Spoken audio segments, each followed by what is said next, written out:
Bulletin में सबसे पहले आपको बताएं कि मुल्क में कोरोना के खूनी वार जारी हैं। रवां साल एक दिन में सबसे ज्यादा अमवात रिपोर्ट 114 अफराद लुक़्मे अजल बन गए। मुल्क में अमवात की मजमूई तादाद 15,443 हो गई।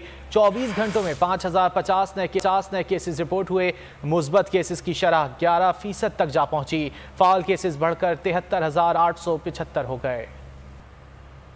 मुल्क भर में कोरोना की तीसरी लहर के असरात दिन ब दिन बढ़ते जा रहे हैं और गुज़श्ता 24 घंटों के दौरान 5,000 मजीद शहरियों में कोरोना की तस्दीक हुई है, जबकि शहरी पहली बार रिकॉर्ड 14 हलाकतें भी हुई हैं। इसी सिलसिले में हुकूमत की जानिब से किए गए इकदाम पर शहरी कितना अमल दरामद कर रहे हैं, जान लेते हैं। शहबाज अहमद हमारे साथ मौजूद हैं।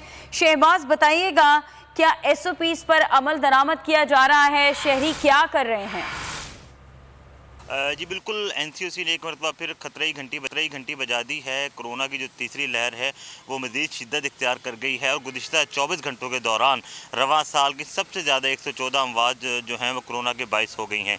तो एक तरफ तो कोरोना की तीसरी लहर जो है उसमें शिद्दत आ गई, मगर दूसरी जानिब अवाम की जानिब से SOPs को नज़रअंदाज मुसलसल किया जा रहा है। इस्लामाबाद के एक मार्केट में मौजूद हूँ और मेरे पीछे आप देख सकते हैं, अगर हम रेशो बताएँ तो सिर्फ 20 से 30% ऐसे लोग हैं जिन्होंने जो कोरोना के SOPs को जो फॉलो कर रहे हैं, मास्क पहन रहे हैं। उसके अलावा जो 70 से 80% लोग हैं वो कोरोना SOPs को बिल्कुल फॉलो नहीं कर रहे। इस वक्त इस्लामाबाद में 2 रोज़ जो है वो लॉकडाउन है, जिसमें जो है मार्केट्स को बंद किया जाता है, मगर उसके बावजूद बहुत से एरियाज ऐसे हैं जहाँ पर छुप छुपा कर लोगों ने जो है वो दुकानें भी खोली हुई थी। कोरोना SOPs को नज़रअंदाज किया गया है। इस्लामाबाद के अंदर इस वक्त NCOC के फैसले के मुताबिक जो है हफ्ता और इतवार जो पब्लिक ट्रांसपोर्ट है वो नहीं चल रही, जो इंटर सिटी ट्रांसपोर्ट है वो नहीं चल रही, मगर उसके बावजूद जो है अवाम की जानिब से कोरोना को नज़रअंदाज किया जा रहा है। और इस वक्त कोरोना की जो शिद्दत है वो जो है वो बढ़ती जा रही है। अस्पतालों में जो है वो बेड्स का कम पड़ गए हैं, मगर अवाम की जानिब से अभी तक, क्योंकि हुकूमत की जानिब से एक जो मास्क कैंपेन है उसका भी आगाज़ किया गया था, मगर वो मास्क कैंपेन सिर्फ कागजात तक ही और जो एडवर्टाइजमेंट तक ही रह गई है। बहुत शुक्रिया, हमें इस्लामाबाद की सूरत हाल से आगाह किया।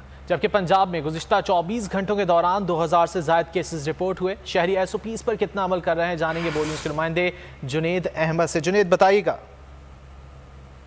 जी हाँ, पंजाब के अंदर भी कोरोना की तीसरी लहर अब शिद्दत इख्तियार करती हुई दिखाई दे रही है। गुज़श्ता 24 घंटे के दौरान पंजाब के अंदर रिपोर्ट होने वाले केसेस के हवाले से बात करें तो गुज़श्ता 24 घंटे के दौरान पंजाब के अंदर तकरीबन 2600 से ज़ायद केसेस जो हैं वो रिपोर्ट हुए हैं। और अगर लाहौर की अंदर बात करें तो लाहौर जो है वो कोरोना वायरस का गढ़ बनता जा रहा है। लाहौर के अंदर गुज़श्ता 24 घंटे के दौरान 1200 से ज़ायद केसेस जो हैं वो रिपोर्ट हुए हैं। तो हम इस हवाले से शहरी जो हैं वो हुकूमती अहकामात पर अमल दरामद करते हुए दिखाई नहीं दे रहे। शर जी, SOPs पर अमल दरामद नहीं कर रहे, लोग कर रहे हैं, आपका भी मास्क नीचे, ऐसी क्या वजह है? मास्क तो सर आजकल सर लोग घरों से लेके आ रहे हैं, मास्क इधर कम। आप यहाँ मास्क बेच रहे हैं, आपका आपने मास्क अपने नीचे फेस पे तो है नहीं आपके? बस सर ये अभी मैं काम पे आया, अभी सही कर रहे हैं। शहरियों की बड़ी तादाद जो है वो मास्क को इसी तरह अपने जो है वो फेस के नीचे कर जो है वो आम अपने मामूलात ज़िंदगी मुकम्मल करते हुए दिखाई दे रहे हैं। और फेस पर मास्क ना होने की वजह